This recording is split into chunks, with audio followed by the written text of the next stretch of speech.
Hello, fellow Amazon sellers. This is Steve Butler, and I want to discuss with you Amazon suspension and reinstatement. It's my story of the good, the bad, and the ugly lessons learned while dealing with not only one, but two suspensions. For the record, I'm sharing my insights of my dealings with Amazon in regards to my account suspension. This is for educational purposes only. It is provided as is, without any representations or warranties express or implied. Each account and case is handled differently at Amazon. I can only tell you my story in hopes that it might help you if you ever have to navigate an Amazon suspension yourself. This is not legal advice. So, a brief introduction. My wife Daisy and I learned about selling on Amazon in late 2015. We sent our first shipment in mid-November and had our first sale November 18th for one unit at $15.07. We just kind of got the tail end of Q4 that year. Amazon is a family business for us, and we've introduced it to my wife's parents, my mom, my oldest son, my brother's family. They're all into it as well. A major portion of our upstairs in our house is a prep center and warehouse for working on the Amazon business. I still work full-time as an IT director for an international company, but my wife does work in the business pretty regularly, mostly full-time, and we average about $180K in sales a year with Amazon and are looking to continue to grow that. So let's set the stage for just a minute. Why a video on Amazon suspension and reinstatement? Well, over the past 60 to 90 days, I'd heard of or knew of several different sellers that were suspended. These weren't just some random folks that I read about online, but these were people that I knew. They were folks that I personally had met at seller conventions that I knew were upright. They were good people. They had good track records selling on Amazon, and a lot of these people were what I call power sellers. They were selling 3-4 times what I was selling. So that was definitely something of interest to me when I started seeing all of these sellers getting suspended. So I figured I'd put some of these notes together from our personal journey, make it a presentation format that might be of use to some other folks. Here are the lessons learned. We recognize our mistakes. We observe what works. We document those things, and then we share them. So it's just a way that I could give back to the community for all the value that I've received in the multiple selling communities that I'm a part of. So here's a quick reminder for us, because we often forget we are playing in Amazon's sandbox. So rule number 1 is Amazon makes the rules. Rule number 2 is if you don't like the rules, please reread rule number 1. Rule number 3 is if you don't like rule number 1 or rule number 2, take your shovel and go to another sandbox. Their sandbox does have rules, aka policies. So when we all signed up as sellers, there were seller agreements and different related policies. As you can see, there's several of them here. It says to make sure you read and understand all of these agreements and policies and abide by them. There's other policies, it continues on, such as the prohibited seller activities and listing restrictions. Also things that you cannot list on Amazon. So here are all the other different policies, just a subset of those. So what's the takeaway on the policies or the rules? Well, it's a good thing to review the rules on a periodic basis. We oftentimes get really busy, we don't go back, and we sometimes forget what those rules are. So if you've never read the rules, stop right now, take a minute and read through those, or take several minutes, maybe a few hours. The rule recap is Amazon makes the rules. If you don't like the rules, reread rule number 1. Here's a key statement from Amazon, though. So maintaining a trusted marketplace for buyers and sellers is our top priority. We are constantly innovating on behalf of our customers to improve the service we offer and the ways we monitor our marketplace. When we identify a violation of our policies, we take appropriate action, which may include suspending or removing your selling privileges. What does that translate to? Amazon can literally shut you off with the click of a button, the flip of a switch, and it can happen via automated processes, bots, fraud detection mechanisms, or manual intervention. So there is really no gray with Amazon. It's black and white. And unfortunately, that means we are guilty until proven innocent. So when I say we, I mean my mother-in-law was suspended for inauthentic claims. Now, Amazon doesn't play around with inauthentic or counterfeit claims, and in my opinion, it is the quickest path to account suspension and or termination. So do you remember my other suspended selling friends?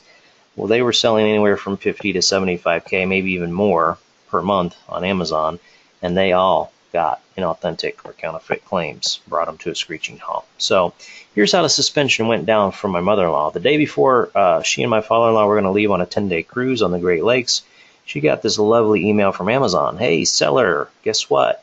You currently may not sell on Amazon.com because we received complaints about the authenticity of the items listed at the end of this email. Funds will not be transferred to you, but will stay in your account while we work with you to address this issue. The remainder of the email reads that to sell on Amazon, again, please send us a plan with the actions you took to resolve the issue and prevent similar complaints. Do not limit your plan to issues with specific orders. And it gives you some other feedback of things that you can look at for assistance in making that plan. And then when you want, you can click an appeal button. What do they want? They want to also have your plan of action, but for every ASIN that was listed, they want copies of invoices and receipts. Those receipts should reflect the amount of sales you had during that time. So if you sold 100 items, you should have receipts for at least 100 of those products. Also the contact information for your supplier. And then at the end it says, we will review your plan and decide if you may sell on Amazon again.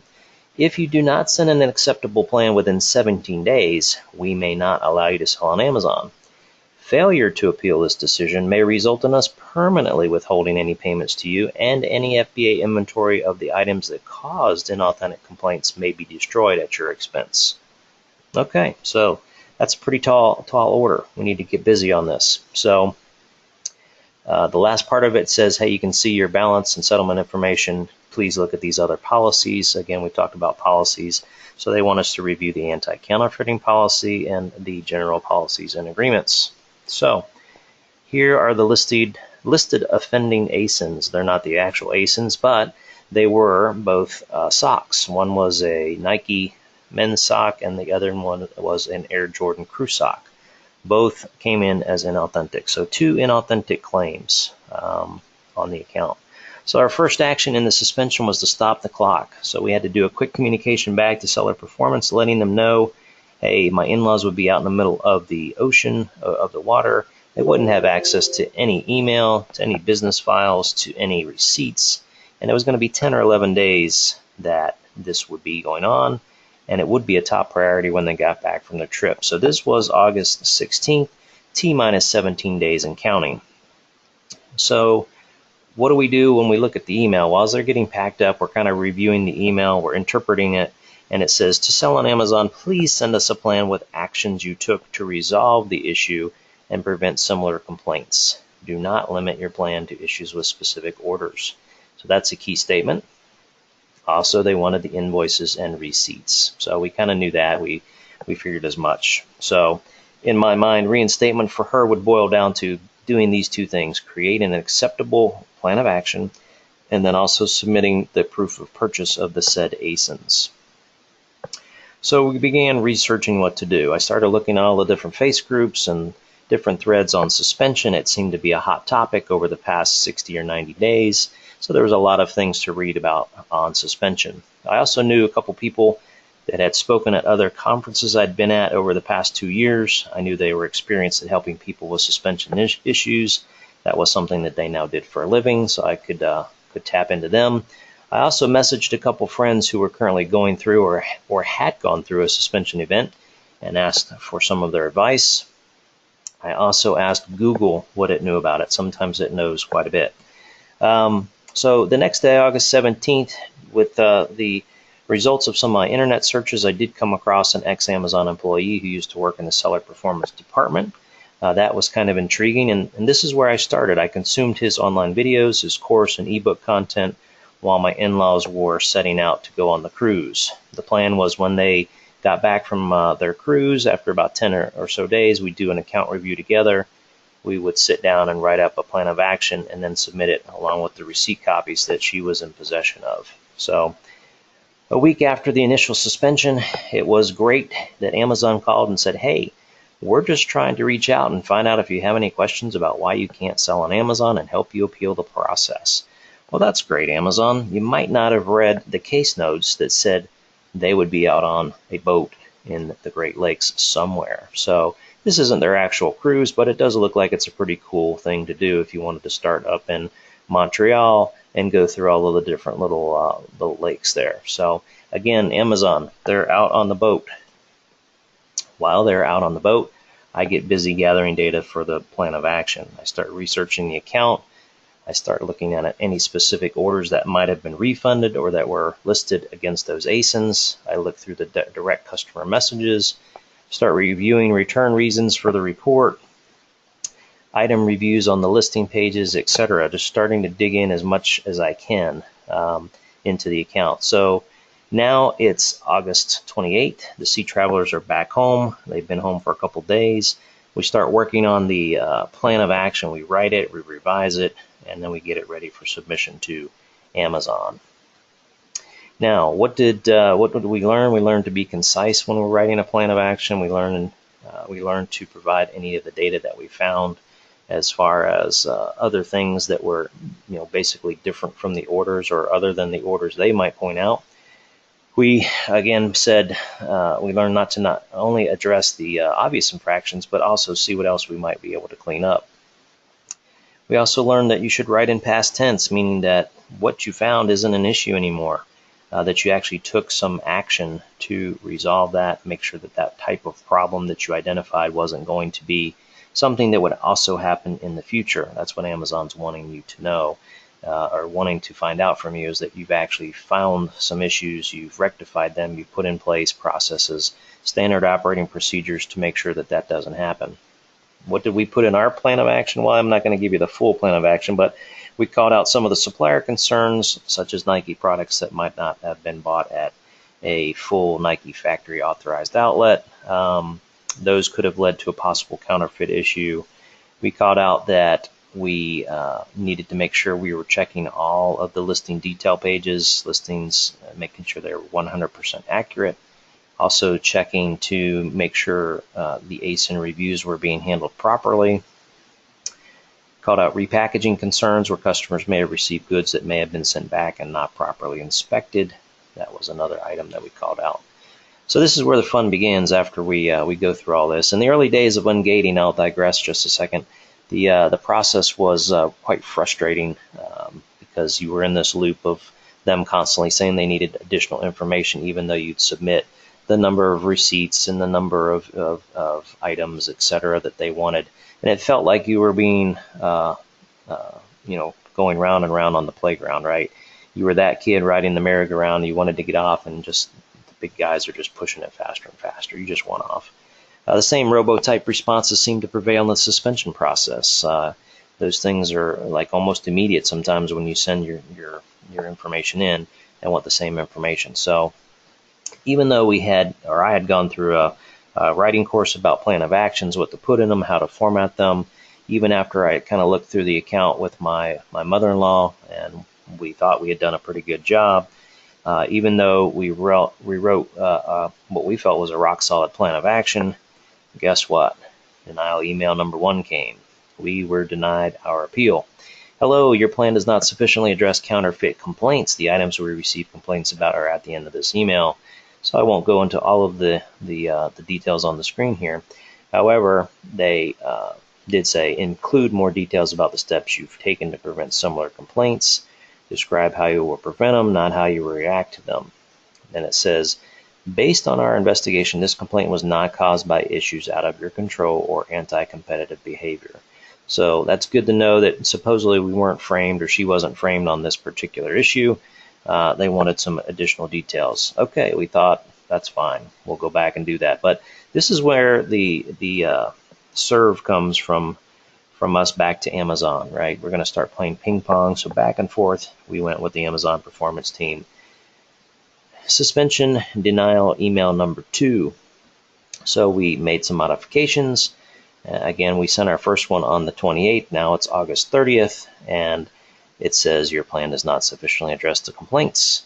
It sounds like it's a form letter. The issue that caused the complaint, steps you've taken to resolve it, the details on how you're going to prevent it, and here are some things to consider. Your sourcing, your listing, your packaging, your shipping, etc. Back to the drawing board we went. We dug a little bit deeper. We found some other communications with customers that indicated we might have had some other issues with some other products. We modified the plan of action again. hit send. What happened? Well, again, it's August 30th, so this was a same day reply, which was actually good.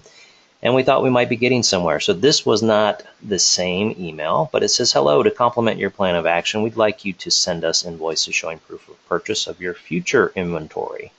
Okay, that's quite interesting. But we thought we were getting somewhere because it says to complement your plan of action. So again, thought maybe we were getting across the first hurdle. Maybe the end was near. Maybe they accepted our plan of action, because that's what I read out of that. And now all we needed to do was provide invoices or receipts for future inventory. Well, that's an interesting statement. Now, just to let you know, we did have a few challenges regarding the ASINs that did cause the initial suspension. Number one, the products in question were sourced at non-Nike stores like Marshalls and TJ Maxx. Number two, they were sourced a long time ago, and due to when they were purchased and when my mother-in-law was new and Amazon, I think she bought some stuff based on it was out of season. She sent it in, and due to the season change, it wasn't selling, so she recalled it, and she held on to it in her warehouse. So some of the receipts that we had were beyond the 365-day limit. Now, the other thing is these items had been out of stock, and the listing was actually deleted months prior, back when the big Nike ASIN blast was sent out. If you guys recall that, I don't remember the exact date, but the listings that she got called out on were actually deleted months and months ago. So the head scratcher was when we got the note and it said future invoices. We're like, how do you show Amazon invoices for products that you intend to buy? That's not really something that we had an ability to do. So we again resubmitted the receipts that we had. We informed them the listings were deleted and they hadn't been sold on for 3 months. What was it that Amazon really wanted to see? We were really scratching our heads. To complement the POA, well, it felt like they were testing the purchasing methods to see if she was just basically only doing RA or if there were any wholesale invoices. It was like they were fishing. Maybe for ones that had higher probability for counterfeits, maybe that was something that we would consider.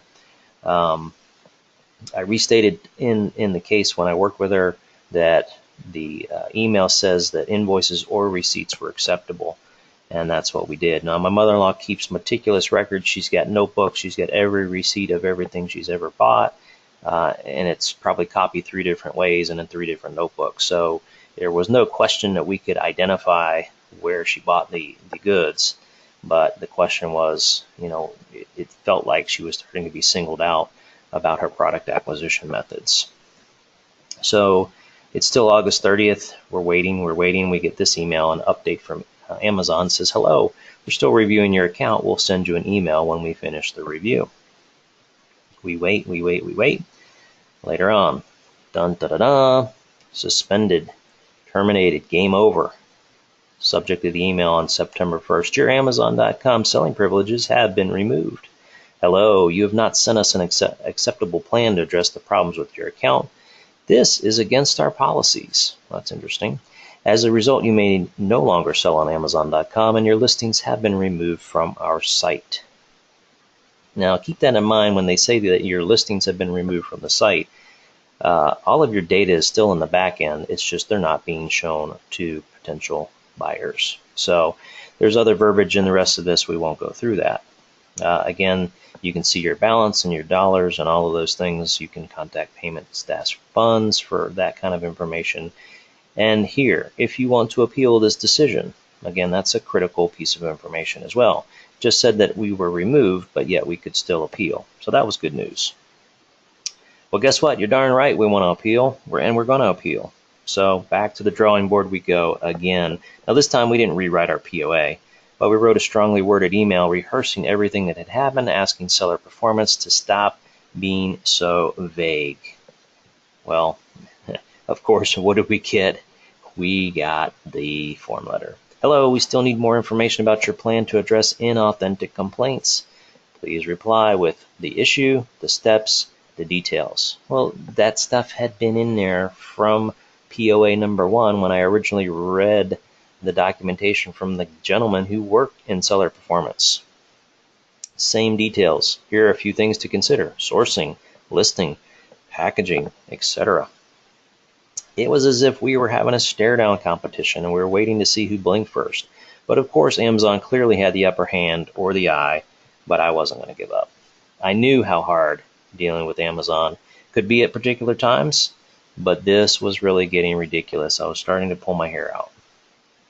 So after denial email number 4, and I'm starting to lose track now, I phoned a friend, did a 2-hour consultation and a web consultation with him, and went through different things on the account. And he was referred to me by another gentleman who was actively going through a suspension for multiple inauthentic claims as well, all Nike, I believe. So this was some valuable information that I gleaned out of that. And what we did is we went back to the drawing board. We did consolidate some of the information in our original POAs. We did call out some other specific things on our listing and an error that was pointed out as we did this account review, and it could cause confusion to a buyer. Also found a 1-star review for one of the ASINs, and so we resubmitted those things, but guess what? The same type of thing came back. Your plan does not sufficiently address the complaints we received about your listings. To be sufficient, your plan must have the issue that caused the complaint, steps, details, blah, blah, blah. It's the same thing. We, again, sent some emails. It wasn't necessarily that we were always modifying our plan of action, but we were, again, sending some emails asking questions or whatever. So this at least gave us a little bit more detail on the 6th email, that it says include more details about the steps you have taken to prevent similar complaints. So it's like you got to draw it out of them. It's like, how many times do we have to ask you to be clear and concise? I mean, this is really a burden on the support system. It's like if you would have told us at email number 1 or even email number 2, we wouldn't have had to waste all of this time. So we felt like we were going in circles. And I coined this phrase, broken record syndrome. That's what we started suffering from. It felt like we were just listening to a broken record. But guess what? We kept digging. We looked under every rock. We didn't leave any stone unturned. We kept at it. And that's okay. We still got another denial email from them. We said, we still need more information about the items at the end of this email. Well, this was a little different email because now they were doing a curveball. They threw us a curveball. Now there's 3 different ASINs. So the 2 ASINs for the socks that we originally were suspended for, or my mother-in-law was originally suspended for, now they send us out of the blue 3 different products, 3 other manufacturers. And what do they want? Please reply to this email with copies of invoices and receipts. Now, I told you that she has meticulous receipts. So we had receipts for all of these particular items that they wanted. But I will tell you, they were receipts and not invoices. However, I've always told them, and I always called back out in their emails, that we have receipts. So this was an interesting change in direction with the suspension. Then to add insult to injury, a double whammy, while working on my mother-in-law's account, trying to help her get unsuspended, my account was suspended for being a related account because of a dumb mistake that I made while setting up some user permissions so that I could look at her account with her when she wasn't around. So that was a double whammy, a sock in the jaw. The only way for my account to be reinstated was for her account to be either terminated fully, like gone off the platform, deleted, erased, or reinstated. Of course, you can imagine I was highly motivated. I was really working hard, juggling 2 suspended accounts. What drama. Guess what? September 14th. So after we sent all of the information back round and round, we sent the copies meticulously outlined and detailed and everything like that in scans for seller performance to review. We get the email, hey, we reviewed your account and the information you provided, and we decided you may no longer sell on Amazon.com. Well, that's just great. For privacy reasons, we do not provide details about our investigation methods. We may not reply to further emails about this issue. Basically, you can find out how much money you've got, and bye-bye. We're done. So, interesting. You can bet we were mad as hornets. Back to the drawing board we went again. We weren't giving up. Again, a strongly worded email calling out that the receipts were perfectly fine, the records were meticulous. We understood they wanted sellers to use wholesale suppliers, but it wasn't against terms of service to use retail receipts. Their emails requested it. So not only did we send the strongly worded email again, but we started calling and trying to escalate. We never used any super secret emails or anything like that to any high up executives that are some of those emails out there, but we did contact through the seller performance group and started escalating that way. So finally, POA revision after revision, tons of emails, phone calls, lots of prayers as well. We had a Calgon take me away moment.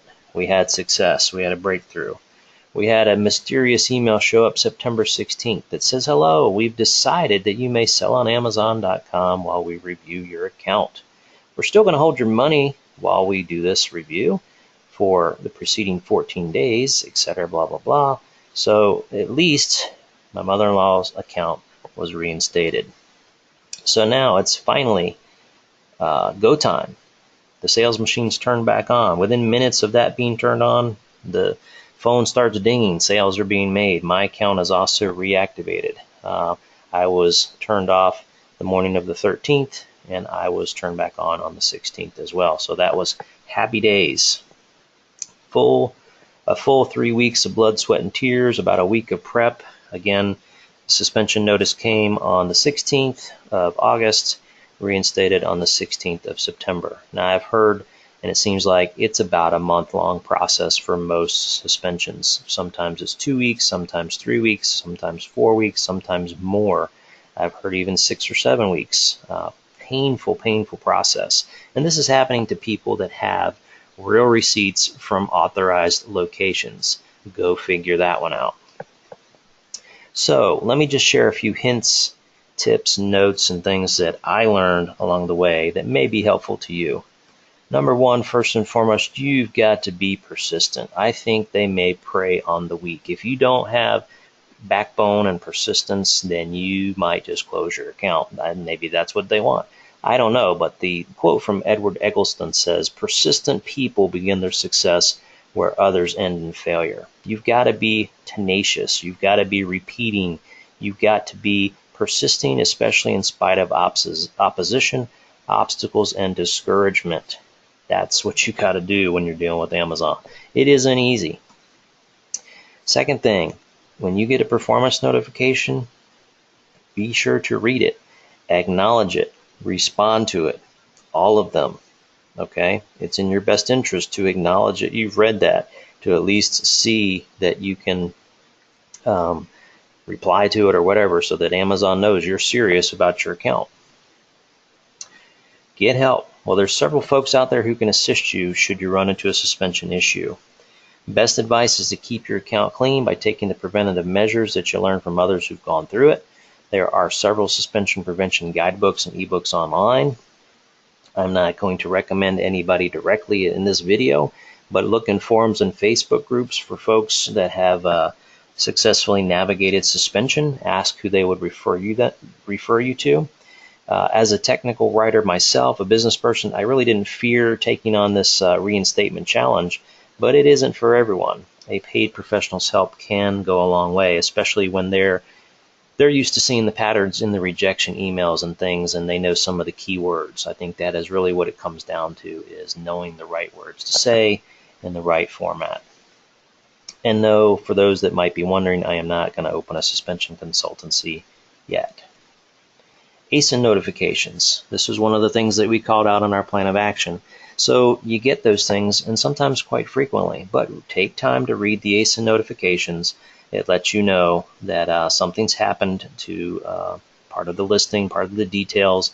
You want to make sure that those don't affect the products that you have at the warehouses, and make sure that they're identical. So if something changes with the quantity or colors or whatever, you're going to make sure your products match, so there's not an issue.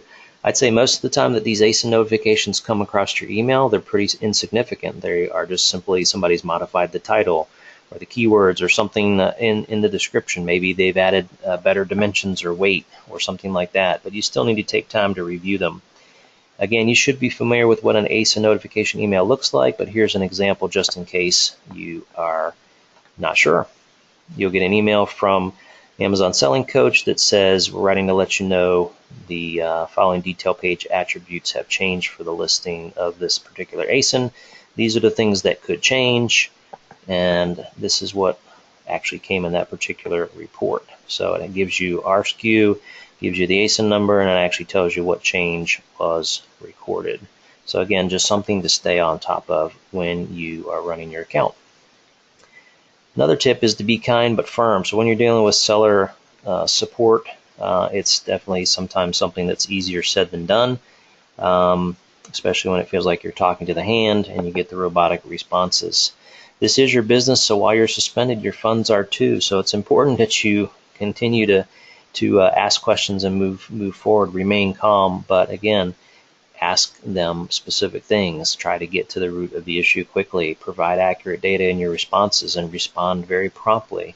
When seller performance does get back to you, try to get the information back to them quickly instead of like waiting 24 hours. And then you kind of get in the case, I guess, queue, and I think it actually delays your response time in getting to the bottom of the problem. Listing details. Double and triple check your listings against the products. There's nothing new here. Those things should match. Make sure you've got the right colors, the right style, the right quantity, the variations of the product. Make sure that it's complete. If it's a listing for 18 cups, make sure your listing or the product you're sending doesn't have 17 cups. Product reviews. This was interesting. Something else. Obviously, you don't really want to sell products that are one-star reviews, but we found out that there was a one-star review on the particular one of the pairs of socks, and it called out that it actually said in the verbiage, poor quality, surely a knockoff. So maybe that triggered some things in Amazon's system. We're not sure, but obviously checking the reviews of the products you're listing again as a measure of whether you're going to sell that product or not is good practice. And as we all know, people can say whatever they want in the reviews, the return reasons, etc., but just double check those things on the detail page. Another tip is to delete listings. If you're called out on a listing because of errors or other claims, shut them down. Don't simply close them out, because then you could relist on them.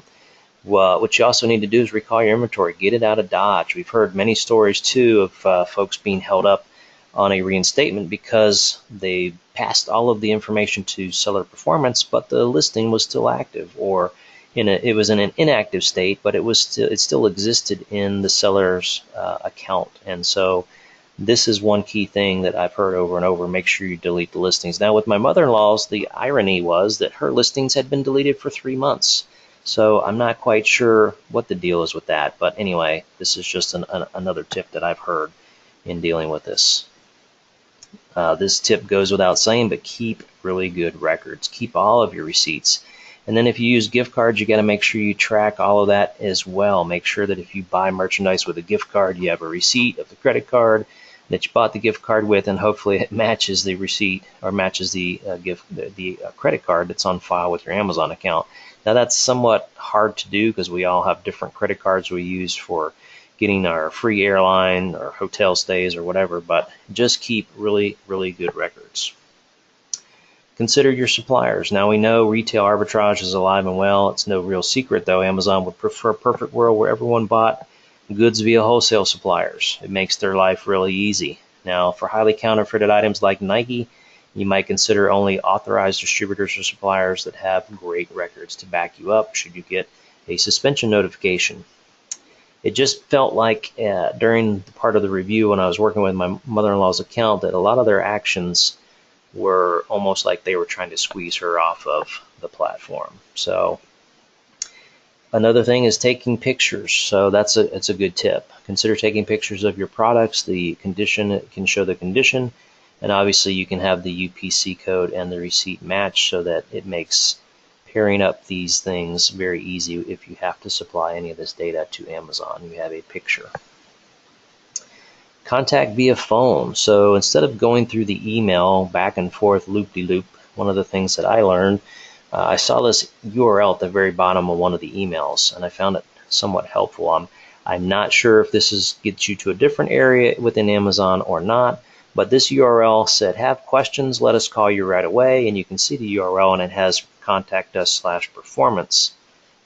And when you click that link, it actually takes you there. You put in a code, you hit verify, and then I believe it pops up with, what phone number do you want us to call you back at, and your line rings in 2 seconds, just like if you do the normal contact us. So what happened is I used this a couple times, and it seemed like I got better response. I got better reps, better something, but I'm not really sure if that indeed went to a different group or not. One thing that made me think this was that I had spoken to one of the reps, and that said that they had chat access with seller performance personnel, and they had the ability to kind of communicate with them via chat and ask questions and get answers quickly. So there were times when that happened. And matter of fact, during the reinstatement process of my mother-in-law's account on the 16th, we were actually on the phone with one of these people, and we were basically hammering them about contacting seller performance, getting them on chat.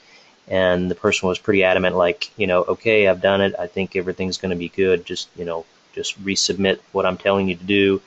And literally we hung up the phone, and within 3 minutes, the account email came back and said we were reinstated, or she was reinstated, which in turn reinstated my account. So I'm not 100% sure, but I was also talking to another rep, which I think I went through the normal channels of just doing contact us and not using this little link.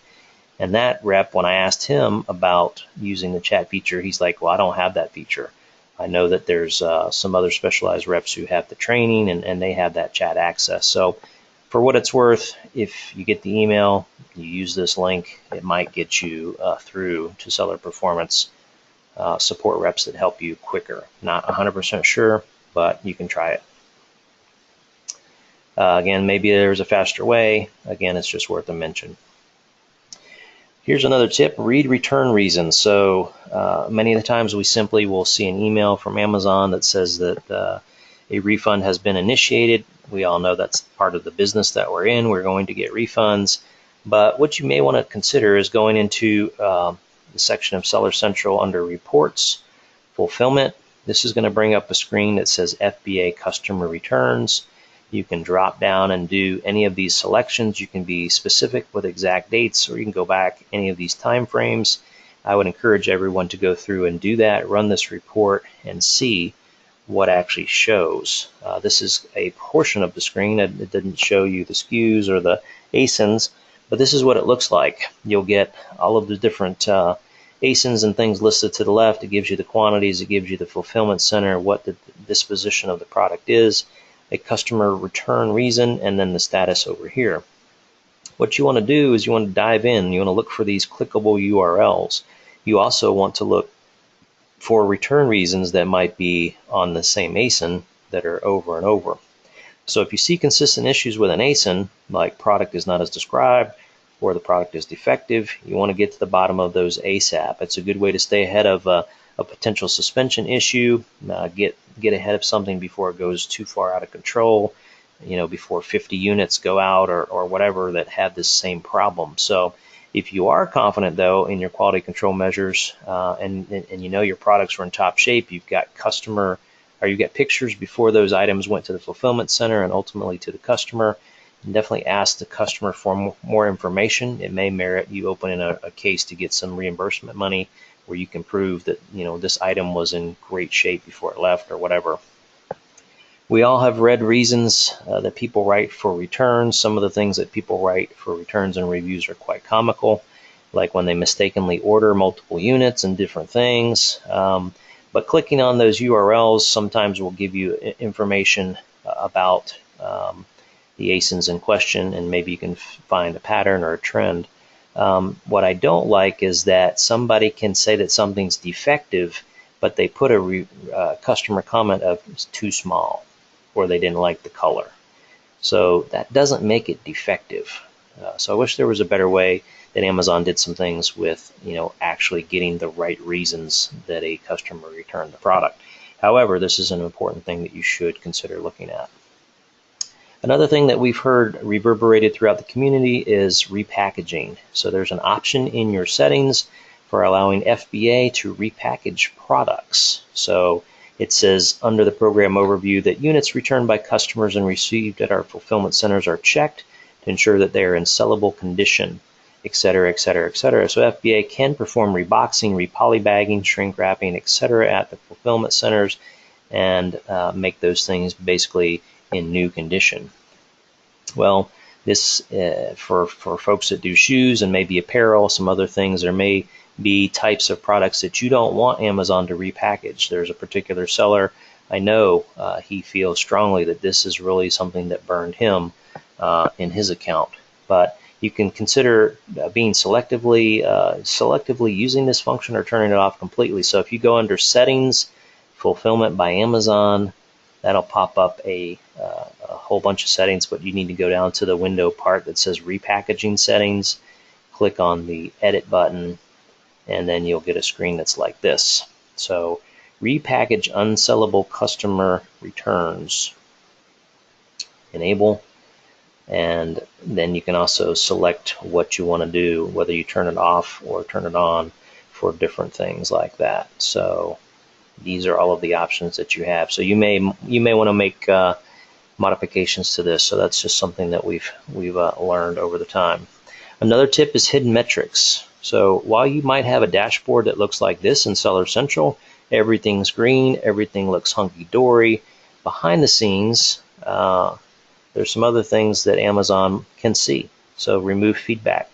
Other things in your notes, account notations, about your account. Things that customers may have written that have been retracted or whatever. Again, remove feedback. All of those things can be used as part of an evaluation for your account. That is why if you read through some of those denials emails that I showed you, a lot of them say and suggest to not only look for the obvious transgressions, but give your account a full review as well. So another tip is staying clean for 6 months. Have you ever felt like you've got a target on your back? Well, you're going to want to stay on top of your account extra carefully after suspension. You want to keep your nose clean. Not that you shouldn't already be staying on top of your account, but you definitely want to stay on top of your account. Here's another tip. Take a tour of a facility or fulfillment center. Now, this doesn't really have to do with suspension. However, I think it would be in everyone's best interest if you did take a facility tour so that you could really understand what happens in these fulfillment centers. We personally know some folks that work in fulfillment centers. They're great people. They tell us a lot of interesting information about the fulfillment centers, but it's best that you go experience a fulfillment center in operation. Now, I've been to the Chattanooga facility and have seen their operation there. That is fantastic. It is not one of the Generation 7 fulfillment centers that actually have the robotic systems in place. I'd like to see that. I don't know if those are tourable yet, but this is the URL that you can go to actually schedule a tour. And if you live by one, I'd definitely say, make it a field trip and go out and check out how Amazon actually processes an order when someone hits buy. So it's still an interesting concept. And I think it'll give you a better perspective of all of the moving pieces in Amazon. Here's another tip, suspension insurance. So consider applying for and purchasing suspension insurance. At the time of this video, I'm actually actively doing that for our account as we near Q4. Now, this is a special policy that can cover you in the event that you are suspended from Amazon. It isn't only for Amazon sellers or the Amazon marketplace. You can cover other platforms as well. It's basically a policy against your business. At the time of this video, there was only one company offering it, so check forums and Facebook groups for the current information on where you can get that for your business as well. Here's another tip. Make sure that you've got liability insurance if you're a pro merchant seller. That is a requirement per the policies. We went over policies at the very beginning of this video. It's something that we've agreed to. Rumor has it there's a lockdown coming in 2018. If you don't have liability insurance, you might be suspended. So, little tip for those out there, make sure that you have this. Again, you can get this in many different places. The firm that offers the suspension insurance is who I have my liability insurance through. Great company to deal with, and again, you may have insurance agents that you know of yourself. Check into it. It doesn't have to cost you that much money. Another tip is think about diversifying. Yes, diversification, the act or process of diversifying. The act or practice of manufacturing a variety of products, investing in a variety of securities, and selling a variety of merchandise, so that a failure in or an economic slump affecting one of them will not be disastrous. Don't put all your eggs in one basket. When we were suspended, it brought this to mind. How would we go forward if we never got our account back? So most of the suspensions, I think the ratio is 95% of folks that are suspended get reinstated, but there's 5% that don't, right? What would you do if you didn't have your Amazon account? Well, consider additional marketplaces to list and sell on in parallel to Amazon. There's obviously eBay is the secondary one most people think of. There's Facebook Marketplace, which is free to sell on. There's no fees. Jet, Walmart.com, Craigslist, Bonanza, Poshmark, maybe even your own Shopify store. So there's a lot of different avenues, and this is just scratching the surface. There's so many other ones out there, but this gives you an idea of some other systems you may be able to use in parallel to Amazon. Now, wrapping up, we've got a few myths to go over that I wanted to share with you. So myth number one was you only have 3 appeals, then you're out for good. Well, as the video showed you, we got 3 strikes a couple of times, right? We had the email that looked like the final nail in the coffin, right? We were still able to appeal via phone, via email, and escalate it. So my mother-in-law's account was in jeopardy twice, was supposedly turned off twice, but it was reinstated. So that is myth number one. Myth number two is if you get suspended or terminated on Amazon, you lose access to your merch account. That is not true. I do have a merch account, and although my email is the same email that I use on both platforms, it is tried and true. I tested it while I was suspended, and I was able to log into merch just fine, so it does not impact the merch account. Number 3, your account is locked out, so you cannot do anything when you're suspended. That is not true. Essentially, everything still works the same way. You can modify listings, run reports, make changes. All that is normal. The key difference is no one sees any of your listings. When they say your listings are removed, basically your rotation out of the buy box is gone. It's as if your store or your storefront is basically invisible. Now, here's a personal note to Jeff Bezos regarding our suspension and reinstatement. So, dear Jeff, there's many things I like about the Amazon FBA platform. After this experience with suspension, however, I would say I have many things I dislike about the seller-sided customer service. And that's not the people, as most are friendly and try to help. It's more the arcane processes and inefficiencies entangling sellers. While Amazon is indeed cutting edge in so many ways, there are components that seem stuck in the 20th century. While Amazon prides itself on being laser focused on customer service, I dare say it is a balanced scale for buyers and sellers. We too, sir, are customers of Amazon, and it would be nice to be treated with the same respect as buyers that are on the .com or other worldwide marketplaces. This whole suspension and account review process could be improved significantly.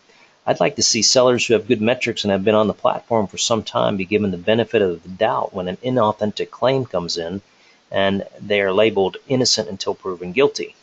Now, this hits home because it goes beyond just my mother-in-law's ordeal as outlined in this video, but at least 4 or 5 other people I know from an international circle of sellers have all been through this very similar situation.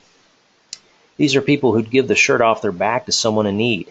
Good upstanding people who have had to run the same endless circle with seller performance attempting to get their account back on after 8 or 10 or more robotic replies. People with incredible character, business acumen, and documentation. One customer word has the power to cripple a successful seller's business in the blink of an eye. All they have to say is inauthentic or counterfeit, and it's game over. A customer can say anything they want about a product on FBA or FBM without the seller having much recourse, but fully bearing the risk of suspension. Let's stop the insanity already. Let's give veteran sellers some benefit of the doubt and not shut them down cold turkey as if they are guilty. How about a better approach of a temporary restriction on selling products from the brand in question instead of freezing their entire account? That way, when it takes weeks to work through the minutiae to prove their sources were legitimate, they can still run a good portion of their business. That, Jeff, would be a better approach in my opinion. I'm offering a solution to an ever-increasing problem. I hope you can assign someone to lead the charge with an effort to make this a reality in the near future. Respectfully submitted, Steve Butler. In summary, Getting suspended is a major pain in the butt. The best medicine for suspension is prevention, but as we know and discussed in the video, it can simply pop up and happen to a seller of any level. My goal here was not to dog Amazon out, but to help people experience what the process looks like and offer some valuable tips to navigate it should you have the unfortunate privilege to experience it one day. Happy selling. So in summary and in closing, I still have funds withheld. Amazon is still withholding some funds from me after my account got tangled up and was shut off for 3 days. I'm getting the same robotic email that's in their normal practice of, hey, this is what we do after a reinstatement. We withhold your funds at some level for up to 30 days or longer while we review your account. That, my friends, might be another video for another day, but I wanted to wrap it up and say thanks a lot. Hope you've enjoyed this video and presentation, and reach out to me on Facebook or email if you have any questions I can help you with. You'll see me in the groups. Thank you so much.